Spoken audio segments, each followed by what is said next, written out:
面对两性关系，王警官主讲，善心人士赞助，了凡弘法学会倡录。即此世纪交替，男女关系复杂，想要不被迷惑，唯有透视真相。如何面对因应？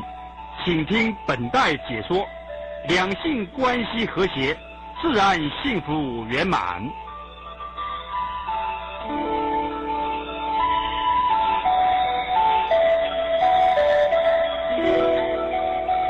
大家好，这个题目如何面对两性关系啊，很难讲不好讲讲了不好啊，会出事因果很重的这两性关系在这个现代来讲的话，是越来越严重，关系越来越恶化，互相在报仇，互相在抱怨，互相在残害，问题很严重因为大家不明了自己的角色扮演，到底应该怎么样扮演，扮演的功能、效果和他的这个将来的结果，这个一定要了解才行，要不然的话问题相当的严重。你看我刚刚听到孩子这个小学高年级的所谓的这个性教育的这个内容，看得我触目惊心不敢再看了。5年级6年级前2天我碰到我们的这个长官，气得要死。他的孩子是很有名的学校，台北市大概一流的小学。生理卫生教师告诉他怎么讲，你知道吗？你们要懂得这个，你们要了解自己的这个器官特别强调这个更要懂预防。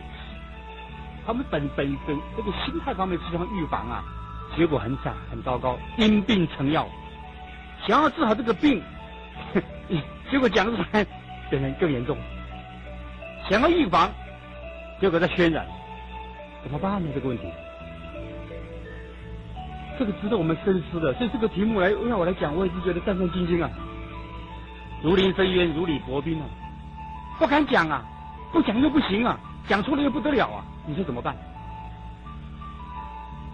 现在的这个教育问题他们都学西方的这种观念，认为他们就没有问题，我们是落后。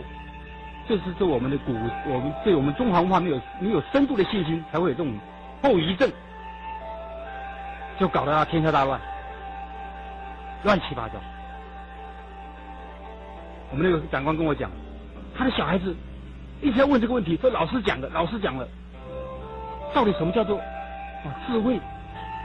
我们的科长说这是哪一个位是安慰的慰，他昏倒。小孩子5、6年级要问这个问题5年级怎么办呢？他说我一定要了解。你看小孩子现在变成这样子，好奇心嘛，老师讲的是要半吊子，在那晃，造成他们那个好奇心态，这样同学的污染、媒体的污染。你看我们住在社区里面也是一样，非常严重，因为现在很密集嘛，工业社会嘛，不像以前农业社会住得很分散。我看那个3、4年级、2年级、5、6年级的小孩在我们社区玩打球嘛开始突然讲话了，我们都听得到嘛，因为很近嘛，就10公尺、20公尺的声音就传到楼上来了。我昨天看电视看到几点钟？看到3点钟看什么？就讲出来了，还想什么那个大人所谓的大人那个避孕的东西，他都讲出来。我听了就阿弥陀佛，这怎么得了我们是40几岁的人了，有的50岁的人了大概有30岁以上的人了。想当初20年前解严没有解放之前，没有开放之前我们可能这方面的这个资讯很薄弱。结果这个解严一解掉了，这妖魔鬼怪全部出笼，到处群魔乱舞，加上这个电脑更严重，对科技文明对人心的荼毒真的是无以复加，莫此为甚。我们要如何避免对污染如何在这种乱象之中求得一个保身之道、保命之道今天好好的讲一讲。要不然的话，真的是我们都是受害者，媒体资讯的受害者。你只要看看，走出马路，看到广告，都穿得很少的，让我们触目惊心啊！所以我们电视广告也是一样，这个不像话了。以前3台的时候，电视广告哪有这样子的？现在真的家长要陪8点档啊看电视都很困扰。那个演员啊，演的那个声音啊、仪态啊、穿着啊，讲那个话言辞中都带着这个诱惑、勾引。你叫小孩子的观念，他怎么会正确？先入为主啊，映入这个脑海之中啊，将来就发诸于行为，行为一定偏差。现在行为偏差很严重，现在学生的行为严重偏差，加上互相的传染、媒介、诱惑，怎么挡得住这种洪流啊？所以做家长的非常的忧心呢，但是无可奈何啊，怎么办呢？所以我对我的小孩子讲得很清楚，虽然他们很小，我照样跟你讲，可是我讲的方法和老师不一样。培养你的正念，不要有邪念。你小孩子你要把他免疫系统给他巩固起来，他就是碰到了，他有抵抗的能力。如果你不从这方面固本务本的话，这小孩子保证是受害者。他再聪明，更容易上当，聪明反被聪明误嘛。他没有智慧，他挡不住这种洪流。所以各位做天下为人父母的人，我们都是人家的父母，可以这样讲。没有结婚的，现在的问题也很严重啊，几乎都是先上车后补票，先怀孕，生不下来就先堕胎。哦，将来这个堕胎的问题也很严重。我前2天碰到一个女众啊，她告诉我，她在公馆这方面碰到很多人啊，男生女生一大堆，公馆那一带就是台北市很热闹的一个地方，夜市，都是男女互相牵着手的，甚至勾肩搭背的，啊，跟他把他帮人家卖些东西很比较时髦的，他就问他问题，他说他拿些这个我们的了凡的书去送啊，就问起来了，这个就吐苦水了，怎么办呢？堕胎的太多，他跟我讲怎么办？他说我们这本书啊写的堕胎的问题，大家看了会嘴皮抓。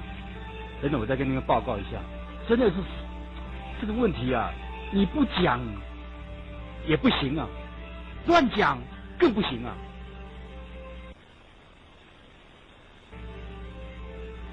我们知道《论语》上面讲过，父母为其子之忧，各位都听过这句话吧？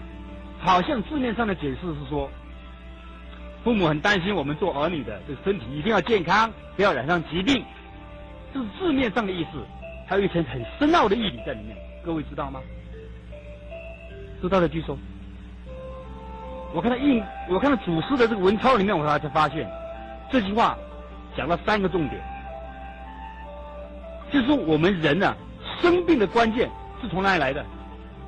就是这个色字害死人，当然病从口入是一个大关键。第二个就是这个色字，它会让我们的百病丛生，免疫力系统降低，容易染上疾病，甚至减少寿命。所以我们中国人古代很重视这个百善孝为先，万恶淫为首。现在人法律观念和一般的伦常道德，他不讲这个，一般老师也不认为是万恶淫为首。那怎么解释？不知道怎么解释，怎么教都不会教。法律规定，这个两性关系若是犯了这个所谓的不正当的关系，就告诉乃论，包括强暴罪，那时候也是告诉了，现在刑法要改，这问题很严重哦，而且是。我们等于是犯了这个邪淫的罪，佛法这样的邪淫，侵害到这个别人的身体，妨碍人家的家庭，1年以下有期徒刑，还可以庭外和解，你这怎么办？没有吓阻力量啊！你要看看我们古代，民国民国20几年、10几年哦，那个县长还可以有司法行政权哦，还可以审判的时候哦，那时候的民法还没有修改哦，那是处分的非常严重，跟以前一样。你只要看古代的这个判案的就知道了，有讲到这个事情，只要是男女发生不正常的关系，乡长、里长、保长啊，这个组长就可以处分的，用火烧死这对这个男女，要不然用放流板的淹死掉，没人敢救啊，救不了啊，谁也救不了谁，地方解决掉了，在那时候会害怕，谁也不敢犯这种大逆不道的罪行，自然就会容易懂得戒慎恐惧，不敢肆无忌惮。现在就不一样了，观念开放之后不得了了，大家习以为常，平时谈话说笑、谈笑风生都会谈到这个。你看现在那个主持人节目的秀里面访问这个歌星、影视歌星，都在讲黄色笑话。